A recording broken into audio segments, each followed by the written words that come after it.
Araceli Mercado Urrutia y el día de hoy voy a hablar sobre la formación de profesionales reflexivos.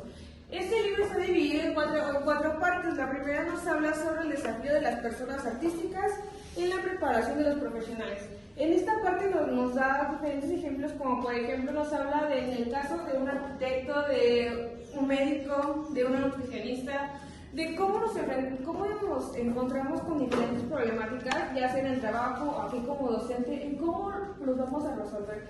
¿Cuál va a ser nuestro pensamiento? No tanto que nada crítico, sino cómo vamos a reflexionar, cuál va a ser la postura y forma con la que vamos a tomar la problemática. Nos habla de llevar a cabo una creciente claridad, de ser más claros con lo que queremos dar a entender o queremos enseñar más que nada como docentes.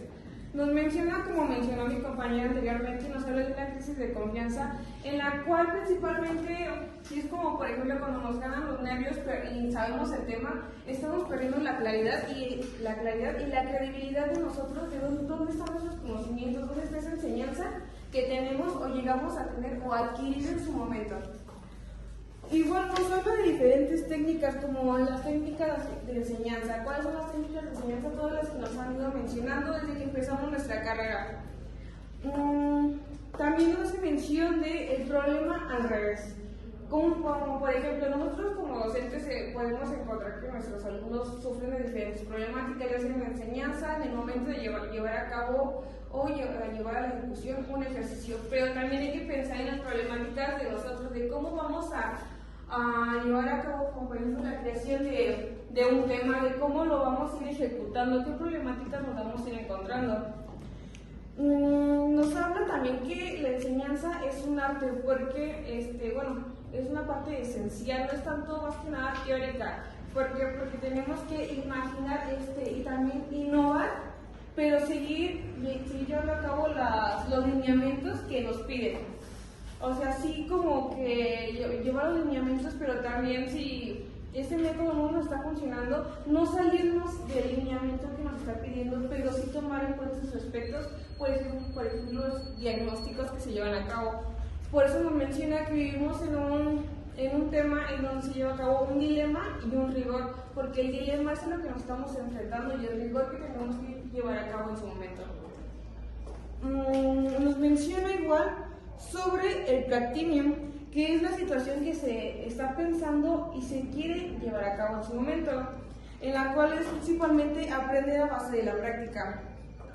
Nos habla de la reflexión ansiosa, la cual se consolida principalmente como tal, se reflexiona, como lo dice la palabra, se reflexiona con base a la acción o la práctica que se está llevando a cabo.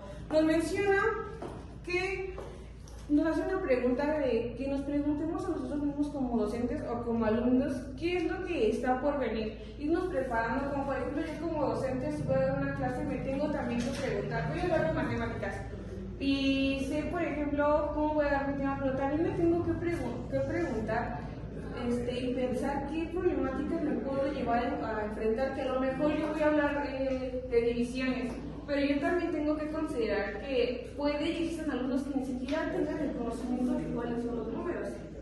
Entonces tengo que pensar y ir un paso adelante de cuáles son las problemáticas que me puedo ir enfrentando para que en el momento que sucedan tenga la claridad y el rigor correcto para poder llevar a cabo ese enseñamiento.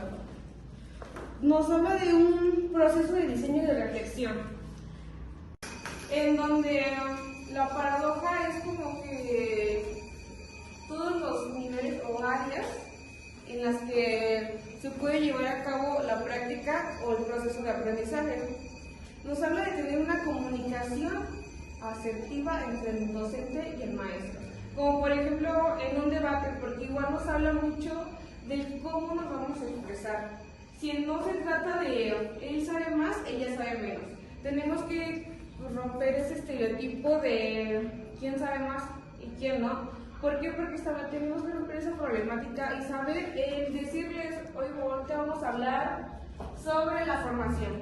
Vamos a llevar a cabo un debate, pero aquí se trata de que todos aprendamos, por favor, aprendamos entre nosotros mismos pero no es de que quiero que compitan en si tú sabes más o ella más. Aquí es aprender entre nosotros. Y si se lleva a enfrentar la problemática de que ya nos estemos saliendo del tema, saber correctamente cómo yo me voy a llevar, cómo me voy a expresar, sin tomar a lo mejor una postura muy rigurosa, porque también se trata de que aprendan, pero que no tengan o romper ese vínculo, o de que ya no quieran como que a volver a hacer una actividad así.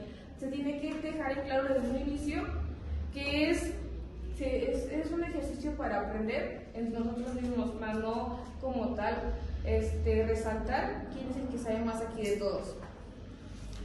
Nos habla de mencionaste docentes maestros, eran docentes alumnos, ¿no? Docentes alumnos. Okay. Nos habla por igual también del residente y supervisor. En ese punto se trata principalmente debemos tomar en cuenta un alumno, un docente. El residente, el papel que lleva a cabo el residente es el que va a incluir el diálogo y va a conllevar un vínculo con el alumno.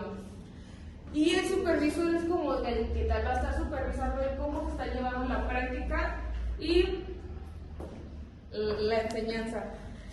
Nos habla de una clase de magistral del piano, en donde también nos hace mención de la música, del área de la música. Nos menciona, por ejemplo, sobre el piano, en cómo, por ejemplo, en el piano y las partituras, nos menciona un ejercicio, en donde nos dice que nos menciona un autor, no recuerdo su nombre, pero en que cuando uno va a aprender a tocar piano como tal, tiene las partituras.